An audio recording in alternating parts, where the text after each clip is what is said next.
You are now listening to 15 Minutes of Fame Radio. Let's go! Hi, man. I had a beautiful time out here in Canada, man. That's what's up, man. You are guest here, man. We need you here, man, for these events, you know? And I got nothing but love since I've been here, man. Appreciate every minute of it, man. Shout out to Canada. It's the second time in a calendar month that we get to chop calendar it up. month? No, not in Canada. It's just in general. Oh, yes. Yeah, Yes. About a month ago. You all right? A little less. Facts. Yeah, a month and a half. Facts. Yeah. And it's my second time in Canada this year, so that's a dope thing, what's too. up. So, how you feeling, brother? I'm feeling great, man. Huh? Yeah. You stood in front of JC. I know. I fucks with JC. And you held your own Respect. in front of JC. For sure. With the years of being away from battle rap, right? Right.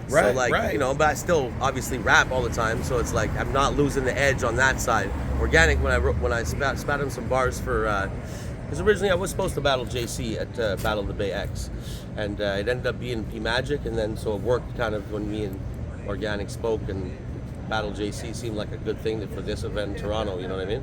And you live in Toronto? No, I live in Montreal. Montreal, Yeah, okay. exactly. Right. So it's dope. Yeah. You know what I mean? Shout out to Oakland, shout out to Diz and everything. Sure, but now back in Toronto. That's Come a on, fact. this is my home, too. That's a second home, right? Yes. Because around the corner, there's a club that used to be called Club Excess, right? And we did King of the Dot events there for about, I'd say almost 10 years. Seems like, maybe less, but it seemed like a lot because condensed, the first Grand Prix tournament was me and Arcane at the end. That's like every event from that happened there. So I battled a bunch of people at that place. I battled Real Deal in there, I battled Bender in there, I battled Marv 1 in there, and then the whole tournament, you know what I'm saying?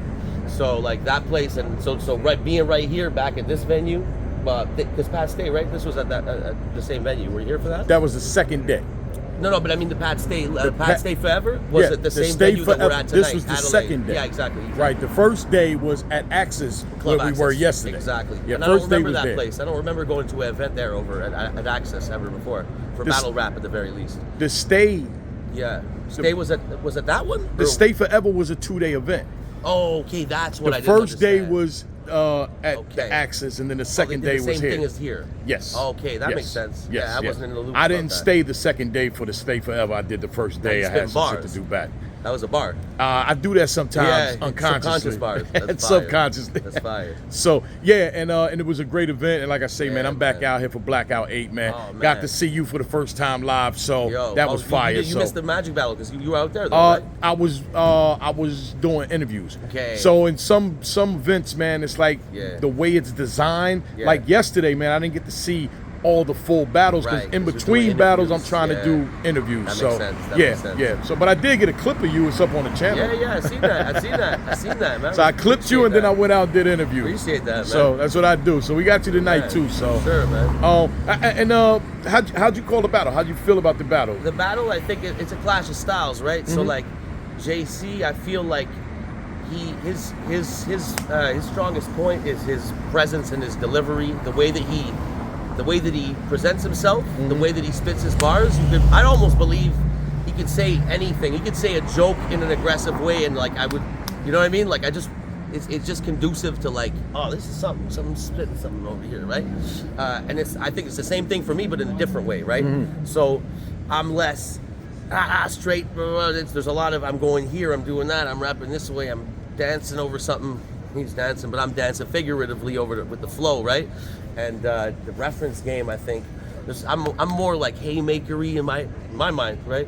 It's the way I write, but not everything hit tonight. So that I thought, and that's one thing, being here performing all these years, I know the Toronto crowd, and I always spit shit that kind of goes over heads sometimes people get certain things, but this time around I kind of been trying to put a little bit more, let throw a few more like jokey things in there, still spit it aggressively, but like let me get like try to start doing a bit more, trying to get more reactions a little bit, right? Not just go in and say, hey, I can spit whatever I want, I don't give a fuck who reacts, because I do want to give a show for the crowd too, right?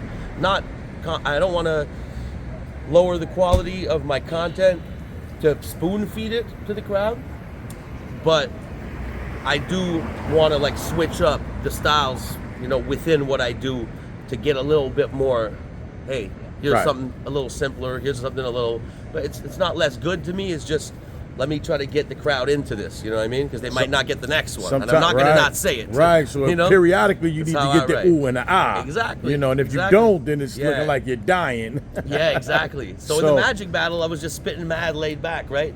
And I didn't want to spit all high and aggressive and too much, you know?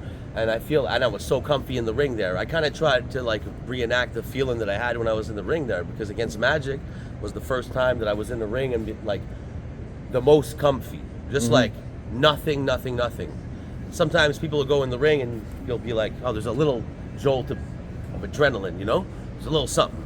Right. There's always a little bit of that. But against Magic, there was none of that. And I spit mad laid back. This time, I wanted to be more aggressive. At least you know. Yeah, I wanted to spit more aggressive, right? Against Magic, I thought that was the way to go. I think it was. But I could have spat louder and got more reactions. A lot of people couldn't hear in that event, DOTBX. It was like, you could be upstairs. I didn't hear the whole Magic, the whole Easy the Block Captain and Disaster battle. So when I saw it on tape, it was brand new to me. Right, Couldn't hear anything up there. Plus, I right. wasn't spitting loud. I get it that not everybody was hearing everything, you know? Because everybody was spread out in there. This so. time we had the mics, and I wanted to spit loud, and I wanted to spit more aggressively. I got that out. I think I performed to the way that I wanted to. There's the one-two little, you repeat the line a few times. There was one time that was, I don't know how significant it was, but like, you know, in boxing, you got to take a point off for a choke or not. If you see it as a knockdown, depends. People's judgment on battles is hard to call, right? It's an opinionated thing. Exactly. What is actually a choke? Exactly. It's always been a debate. It, you know? So, like, I think I punched so heavy that, this crowd was feeling the shit. A few punches that I thought were going to get, like the second round closer, man. That, you know, Dancing with Wolves, that shit is fire, bro. But it got not much, you know? It got barely anything. So but that's what the camera's for, too. So. True. That's so what a lot of people got to tape. remember. Like, oh, my homies, well, of course, that's going to sound like they biased, but people that watched it on tape were like, that it looked really good for me, you know what I mean? If it looks good for JC, I know for sure, because live in the ring, I was like, this is a great battle, man. This is a real jump up too. Like, to come back to battling after a while of not battling, and battling B Magic and JC in a row is like, well, now, you know, I mean, I can stand in front of these dudes. You guys don't maybe remember me from back in the days. I've been doing this, you know what I'm saying? Right. Before some of these guys. Right. But regardless, the way that the people see the echelon, you can't deny that, you know? So, like, to be able to hang with those dudes and to arguably beat them, or to whatever people want to say about each one, that's love, man. That's what I'm looking for, is a good battle like that. Right. Me and JC, that was... Me and B Magic, that was fire, you know what I mean? So I'm looking forward to battles like that. Someone asked me earlier who I'd battle next or whatever, something like that, and that's the answer. It's got to make sense like that. Right, you know? right. It's got to be good.